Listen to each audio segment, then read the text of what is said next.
Welcome to Daily Speak English channel, English podcast for easy English conversation. Okay, real question.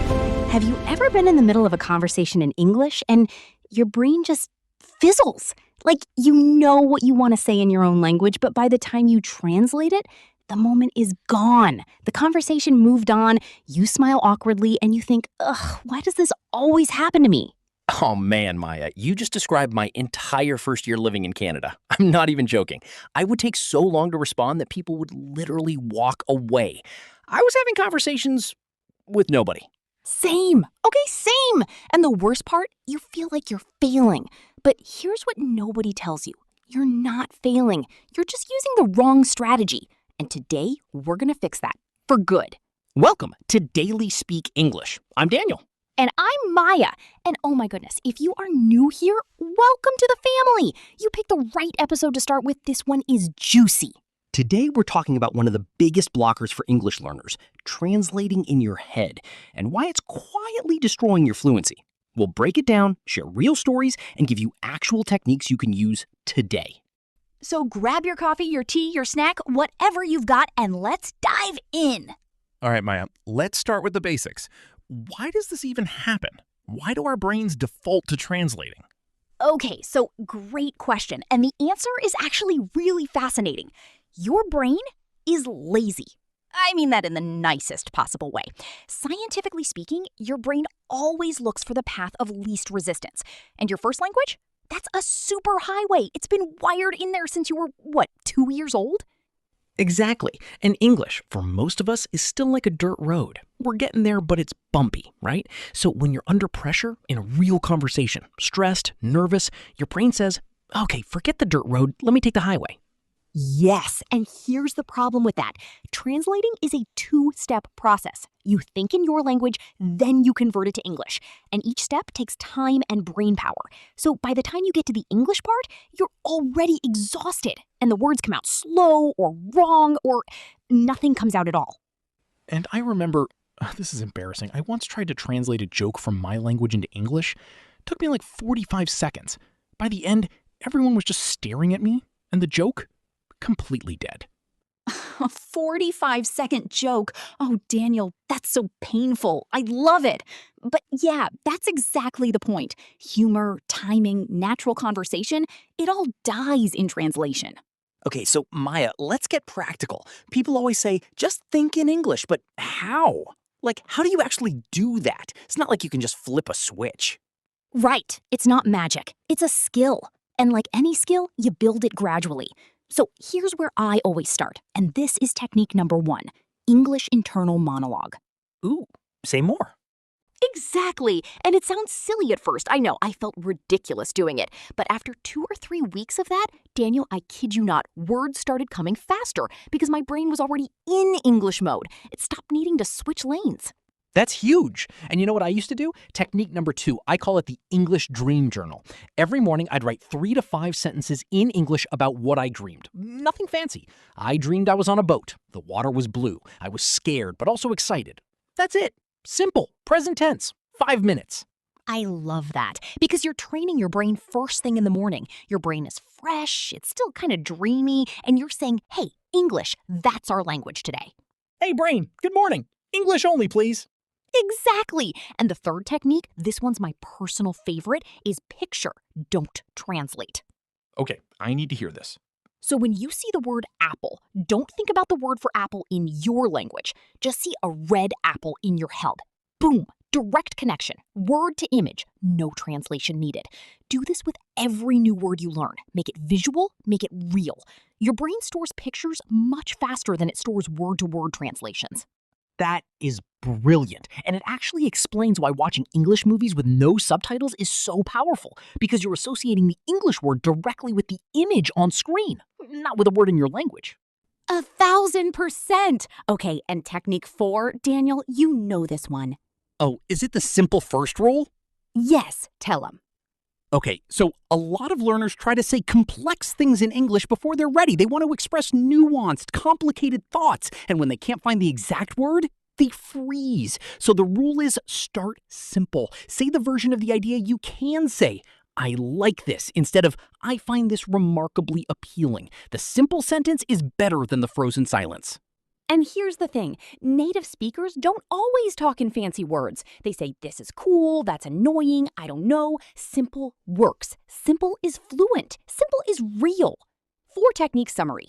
1. English Internal Monologue. Narrate your day in English silently. 2. English Dream Journal. Write 3 to 5 simple English sentences each morning. 3. Picture, don't translate. Connect words to images, not to other words. 4. Simple first. Say what you can say clearly, not what you wish you could say perfectly poorly. Okay, Maya, I want to get into something that I think is the real villain here. Not the translation habit, not the grammar. It's the fear. Oh, yes, let's go there. So many learners translate obsessively because they're terrified of saying the wrong thing. They think, if I translate it perfectly first, I won't embarrass myself. But guess what? You are going to make mistakes. I made mistakes every single day, still do sometimes, and it was the best thing that ever happened to my English. Oh, I have a story. Okay, so true story, my first week working at an English-speaking company, I was trying to say I'm excited about this project, but I mixed up excited and exciting. I said I am very exciting about this project. No, you didn't. I did, and my colleague looked at me and went, yes, you are. And I had no idea why that was funny. I went home, I looked it up, and I died. But you know what? I have never mixed up excited and exciting ever again. That mistake taught me. And that's exactly the point. Mistakes are not failure. They're feedback. They're your brain going, oh wait, that's wrong. Let me store the right version. The learners who improve the fastest, they're not the ones who make the fewest mistakes. They're the ones who are brave enough to make them. And here's a reframe I love. Instead of thinking, I need to say this perfectly, think, I need to say this. That shift alone from perfect to present changes everything. You open your mouth, you engage, you grow. The goal is not 0 mistakes. The goal is maximum attempts. Every imperfect sentence you say out loud is worth 100 perfect sentences you kept inside your head. Segment 4, the 30-day English Brain Challenge. Okay, let's give people something actionable. Maya and I put together a 30-day challenge. And look, it's not hard, it's not intense, it's designed to fit into your real life. Yes! So, week 1, every single day, spend 5 minutes just narrating your morning routine in English, in your head or out loud. I wake up, I felt tired, my coffee smells amazing. Simple, present tense, 5 minutes. Week 2, add your dream journal. Every morning, 3 sentences. What you dreamed, how you felt, one thing you noticed. Don't correct yourself, don't edit, just write and move on. Week 3, this is where it gets fun. Start having pretend conversations in English, like you're about to meet someone new. Practice what you'd say. Hey, nice to meet you. I'm Maya. I work in, marketing. Yeah, marketing. I love it. Out loud in your room. Nobody is watching. Be as dramatic as you want.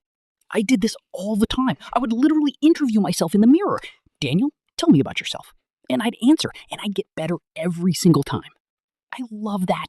Week 4, find one real English interaction every day. Message someone in English. Comment on a YouTube video in English. Join an online forum. Order coffee in English if you can. One real moment per day where English leaves your head and goes into the world. And by day 30, I promise you, something will have shifted. It won't be perfect, but it will be different. You will feel the difference in how quickly your thoughts come in English. That highway, it's getting paved. 30-day plan at a glance. Week 1, morning narration, 5 minutes per day. Week 2, dream journal, 3 sentences. Week 3, pretend conversations out loud. Week 4, one real English interaction daily. And Okay, we are almost at the end, but before we go, I want to say something real. Learning English is hard. It takes time, it takes courage, and some days you feel like you're going backwards, and that's okay. That's so okay. Every single person you admire who speaks English confidently, they all had a messy middle. They all had days of doubt. The only difference between them and someone who gave up, they kept going. They kept practicing, even imperfectly. And you're here. You showed up for this episode. You're doing the work. That already makes you someone who takes this seriously. So give yourself a little credit, okay? Before we close our listener challenge this week, try the internal monologue for just 1 day. That's it, 1 day. And then come back and tell us how it felt. DM us, comment, send a message. We read everything. And if this episode helped you, please share it with one person, just one friend who's also learning English, because the best thing you can do is grow together. Learning with someone else makes everything faster and more fun. All right. On behalf of Daily Speak English, I'm Daniel. And I'm Maya, and we'll see you in the next episode. Keep speaking, keep growing, and remember, every English word you say today is building the fluent you of tomorrow. Now go practice. Bye! Bye!